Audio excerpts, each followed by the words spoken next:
ውድ የቻናላችን ተከታዮች እንዴት አላችሁ እያል ጊዮን ዩቲዩብ ቻናል በኦንላይን በማስተማር ላይ ይገኛል።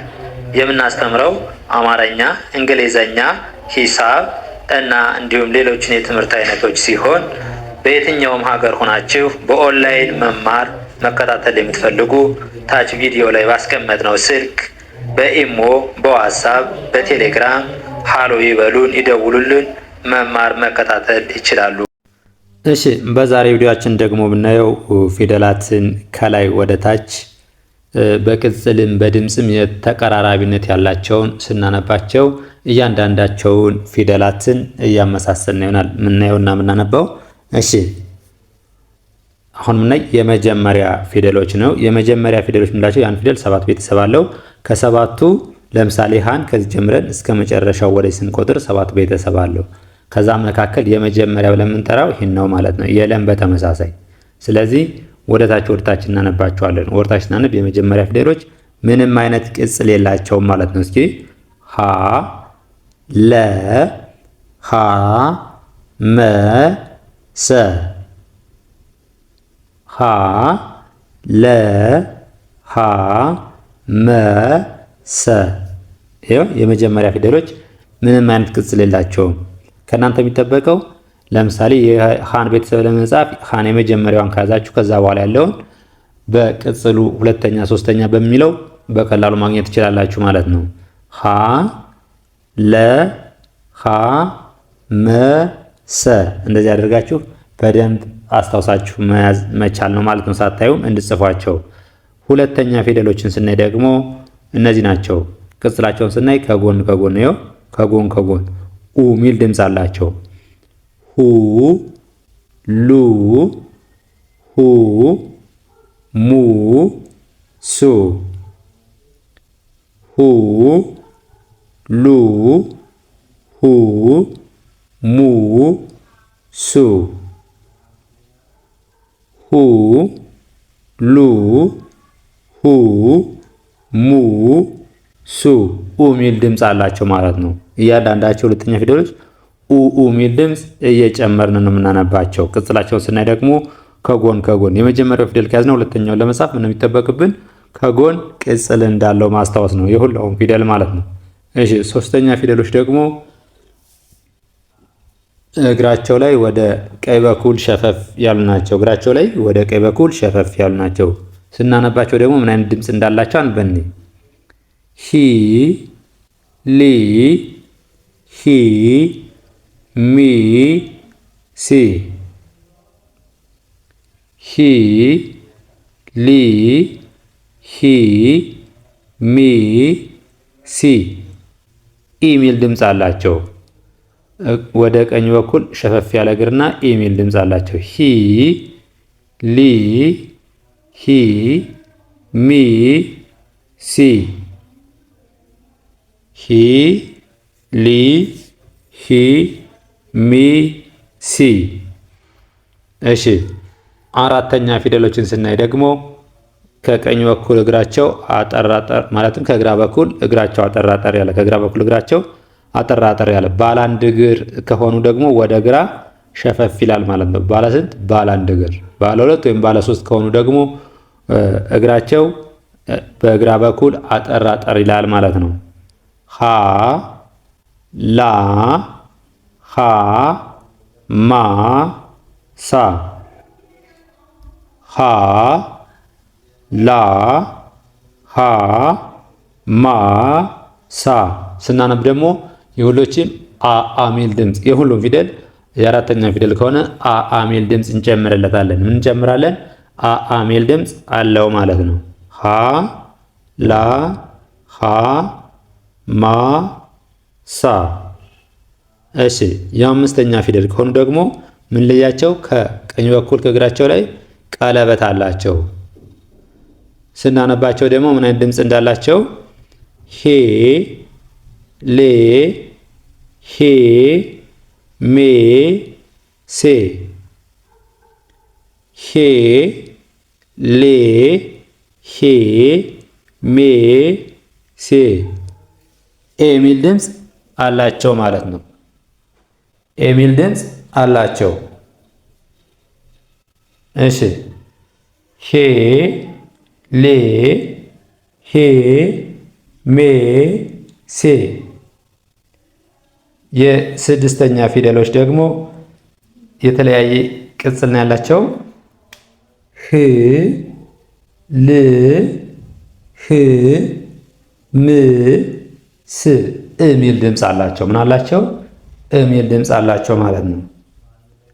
ህ ል ህ ም ስ ህ ል ህ ም ስ የሚል ድምፅ እየጨመርን እናነባቸዋለን። ምን የሚል ድምፅ?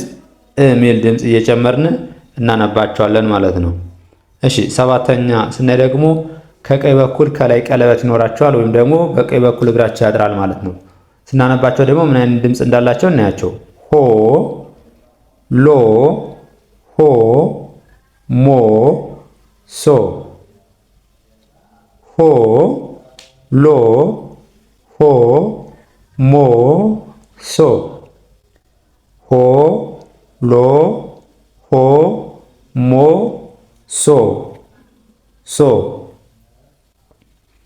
እሺ እያንዳንዱን እንደያደረግን እያነበብን፣ ስለዚህ የመጀመሪያ ፊደሎች ምንም ቅጽል የላቸውም። ሁለተኛ ከጎን ስናነባቸው ደግሞ ኡ ሚል ድምፅ አላቸው። ሁሉንም ኡ ሚል፣ ለምሳሌ ሁ ሉ ኡ ሚል ድምፅ እንጨምራለን። ሶስተኛ ደግሞ ከእግራቸው ወደ ቀኝ በኩል ሸፈፍ ያሉ ሆነው ሶስተኛዎች ኢ ሚል ድምፅ ሂ ሊ ሂ ኢ ሚል ድምፅ እየጨመር እናነባለን ማለት ነው። አራተኛ ደግሞ በግራ በኩል ያለው እግራቸው አጠር ይላል ወይም ባለ አንድ እግር ከሆኑ ወደ ግራ ይንሻፈፋሉ ማለት ነው። ስናነባቸው ደግሞ የሁሎችን አ ሚል ድምፅ እንጨምርላቸዋለን። ሀ ላ ሀ ይኸው። የአምስተኛ ደግሞ ከቀኝ እግራቸው ላይ ቀለበት አላቸው ማለት ነው። ከቀኝ እግራቸው ላይ ምን አላቸው? ቀለበት። ስናነባቸው ደግሞ የአምስተኛ ፊደሎች ኤ ሚል ድምፅ እየጨመርን እናነባቸዋለን። ሄ ሌ ሄ ሜ ኤ ሚል ድምፅ። የስድስተኛ የተለያየ ቅርጽ ነው ያላቸው ቅጽል፣ ነገር ግን እ ሚል ድምፅ እንጨምርላቸዋለን። ህ ል ህ እ ሚል ድምፅ። የሰባተኛ ደግሞ ኦ ሚል ድምፅ አላቸው። ከቀኝ በኩል ከላይ ቀለበት ወይም ደግሞ በቀኝ በኩል እግራቸው ያድራል። ኦ ሚል ድምፅ እንጨምርላቸዋለን። ሆ ሎ ሆ ሞ ሶ። ልክ እንደዚህ ያደረግን አንድ ባንድ ሁሎችን ማንበብ እንችላለን ማለት ነው። እሺ ቀጣይ የምናየው ደግሞ ረ ይሆናል ማለት ነው። ረ ሰ ሸ ቀ በ ረ ሰ ሸ ቀ በ። እነዚህ የመጀመሪያ ፊደል ናቸው። ምንም አይነት ቅጽል የላቸውም ማለት ነው። ምንም አይነት ቅጽል የላቸውም፣ የመጀመሪያ ፊደል ናቸው ማለት ነው። እሺ ስለዚህ ረ ሰ ሸ ቀ በ። ለምሳሌ የመጀመሪያውን ፊደል ለመያዝ ቅጽሉን 1 እስከ 7 ያሉትን ቅጽል ከመጀመሪያው ፊደል ከያዘ የመጀመሪያ ፊደሎች ቅጽል የላቸውም። ሁለተኛ ከጎን፣ ሶስተኛ እግሩ መንሻፈፍ፣ አራተኛ እግሩ ማጠር፣ 5 ቀለበት፣ 6 የተለያዩ ናቸው በሚመስለን ሰይመን መያዝ። ሰባተኛ እግሩ ማጠር ብለን ከያዝን አንድ ፊደል ለመጻፍ ምንም አይከብደንም ማለት ነው። ሁለተኛ ሩ።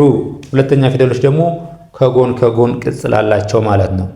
ሩ ሱ ሹ ቁ ቡ ሩ ሱ ሹ ቁ ቡ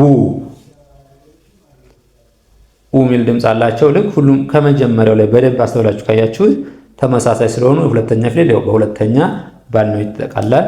ሶስተኛ ፊደሎችን እናያለን ማለት ነው። እነዚህ ሩ ሱ ሹ ቁ ቡ፣ እነዚህ ሁለተኛ ፊደል። ሶስተኛ ደግሞ ኢ ሚል ድምፅ አላቸው። ሪ ሲ ሺ ቂ ቢ ሪ ሲ ሺ ቂ ቢ።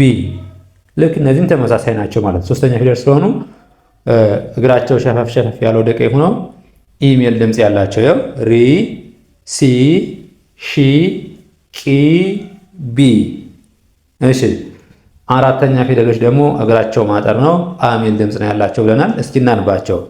ራ ሳ ሻ ቃ ባ ራ ሳ ሻ ቃ ባ አ ሚል ድምፅ አላቸው።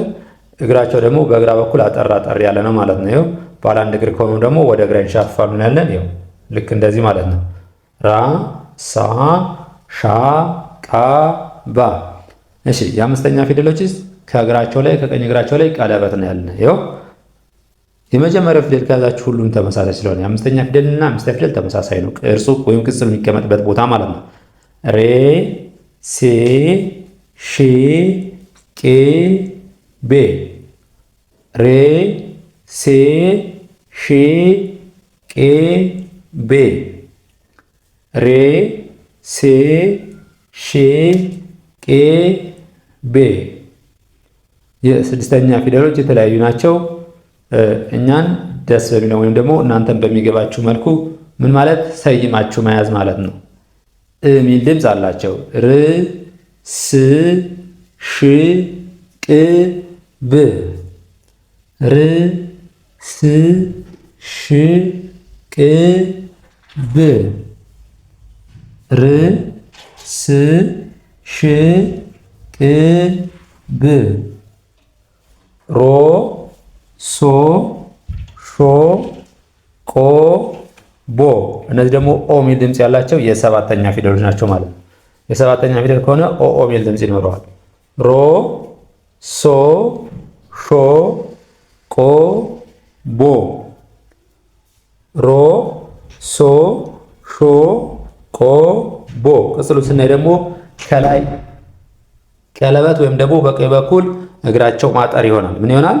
እግራቸው ማጠር ይሆናል ማለት ነው። ይኸው ከላይ ቀለበት ወይም ደግሞ ልክ እንደዚህ እግራቸው በቀኝ በኩል አጠር አጠር ያሉ ይሆናሉ ማለት ነው።